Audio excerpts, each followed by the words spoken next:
Welcome back to Cooking with Ms. Stockton, and today we are going to make quick vegetable soup. It will help you practice your knife skills as well as learn to make a roux, which is the basis of many recipes, so it's a good thing to have in the back pocket of your cooking repertoire. So today you're going to need some butter, you're going to need some diced vegetables, I'll show you how to dice them, some fresh or dried spices, for your vegetable part of your stew, and then some butter and some flour and some broth or water or stock to make your base for your soup, your roux, and then your base for your soup. You can add an additional bit of half and half or stock to your preference. Some small pasta, I'm using macaroni today, pre-cooked, about a half cup to a cup, however much you want to put into your soup. And then of course some salt and pepper. So we'll get to the recipe. Here's the recipe if you want to take a quick screenshot.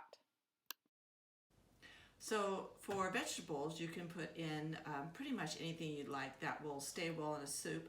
I'm going to use a typical French mix. It's called a mirepoix, actually, with some yellow onions, some celery, and some carrots. Now what I'm going to do is I'm going to peel these carrots first.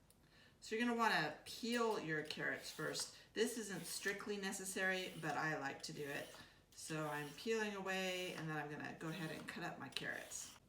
So I've got my carrots all peeled, and then I'm going to go ahead and dice up my carrots. Now for that, I've got a very firm handle on my knife, like I showed you before. I'm going to hold on to my carrot, and I'm going to just slice off the end here. Then I'm going to cut it in half, and then I'm going to cut that half very carefully with my fingers curled back away from the blade. I'm going to go ahead and cut each of these carrot cylinders into halves, and then I'm going to place them on my cutting board with the cut side down, because that will make them a little more stable. I'm going to cut each of those carrots in half or in thirds so I can get a nice even dice on those carrots. And then I'm going to take them and I'm going to cut them across like this, so I get pieces about this size, uniform in size, and I'm going to cut all my carrots up so they're about that size. So I'm also going to use this cute little carrot from my friend Michael's garden. I'm not going to use the greens, but you can use the greens to make a delightful pesto. If you are so inclined, you could send me an email and I will give you that recipe. So I'm just going to dice up this, or cut this into rounds. Notice the tip of my knife is on my cutting board, and I'm just cutting down, again being very careful to keep my fingers curled away from the blade. My next step is celery. For the celery, I've already washed it off, and I've taken off the frond ends. You could use the leafy parts of the celery as well. That's just fine. I'm just not happening to for this recipe. I'm going to cut off the root end of the celery, and then with each piece of celery I'm going to cut it into about thirds, and then I'm going to take each of those and I'm going to cut those in half lengthwise, again being very careful to keep my fingers curled away from the blade, and I'm gripping my blade firmly. Then again I'm going to place the tip of my knife against my cutting board, and I'm just going to cut down holding these celery sticks. I'm doing a lot at once here. You might want to start just doing one or two. Until you get really experienced with this, fewer is safer. So onions are a little bit more tricky to get a nice even dice on. So here's a way to make that easier. I showed it to you in the last recipe as well.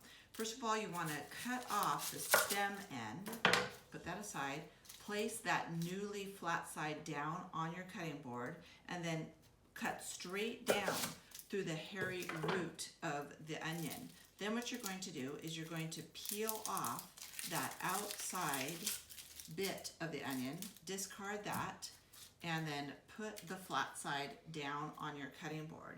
Then you're going to make very carefully some horizontal cuts in your onion. Now, if you don't feel comfortable with your knife skills yet, you might want to ask someone else in your household who is to do this step for you, or to definitely have someone watch and help out. So horizontal cuts first, then you're going to make some vertical cuts straight down through your onion, but not all the way through to the hairy root end. You're going to leave that intact. So you've got some horizontal and vertical cuts, and then what you're going to do is you're going to cut right through your onion, and you're going to end up with this really nice even dice of the onion. So that's a quick way to get a really nice even dice.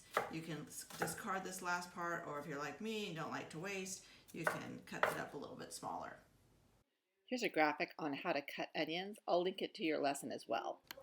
So once you have your vegetables ready to go into your pot, and you can also add some garlic, delicious if you love garlic. You can also add some cloves of garlic to this as well.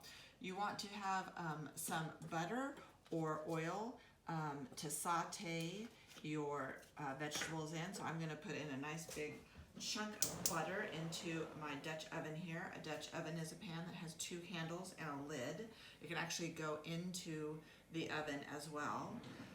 I'm going to get a big spatula to stir these around with, but you could stir with a wooden spoon or anything that won't conduct heat. You don't want to stir with a metal spoon. So I'm going to let this melt, and once my pan is hot, then I'm going to add in my vegetables. So once your butter has melted, then you can go ahead and add in your vegetables. And these, you want to cook these vegetables until they're al dente, which is Italian for to the tooth, which means that they're not limp. They have still retained their shape, but they'll be nicely cooked through. The onions will actually turn color a little bit from this solid white to being more translucent. So that's one of the ways that you can tell that your vegetables are ready. And as soon as these have cooked for a few minutes, I'm going to go ahead and add in my spices. So I'm going to be using Italian seasonings because that is what my videographer, Sophia, decided she wanted as a spice. So you want to add your spices right to your the fat, the hot fat that you're sauteing your vegetables in. I'm actually going to crush them up as much as possible in my hand as I add them. A couple teaspoons. You don't want to do too much more than that. They will get stronger as they cook, and if you were to leave this soup overnight, say in the fridge, then the spice taste will get even stronger. So I'm going to keep sauteing these vegetables for another maybe 3 to 5 minutes until they're nicely still firm but nicely cooked through, and that way the spices will be able to start melding the flavors in with the vegetables. Once your vegetables are done cooking, you want to remove them from the pan into another small bowl or other receptacle, and just set them aside while you make your roux. Alright, to make your roux, you're going to be taking about 6 tablespoons of butter, which is quite a bit of butter. I actually have unsalted butter here, so I may be adding a little extra salt to my soup later. You're going to let that melt, and then you're going to be adding some flour to it to make your roux. So you'll notice that I'm using a whisk here. This one has a wooden handle, so it doesn't heat up, which makes it pretty ideal.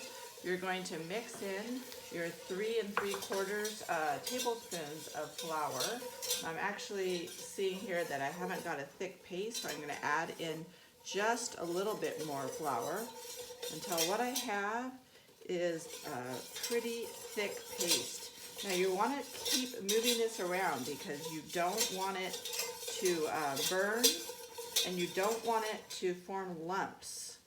So I'm going to keep that moving until you're going to keep it cooking until it turns just a light brown color. And then what you're going to do is you're going to start mixing in your stock.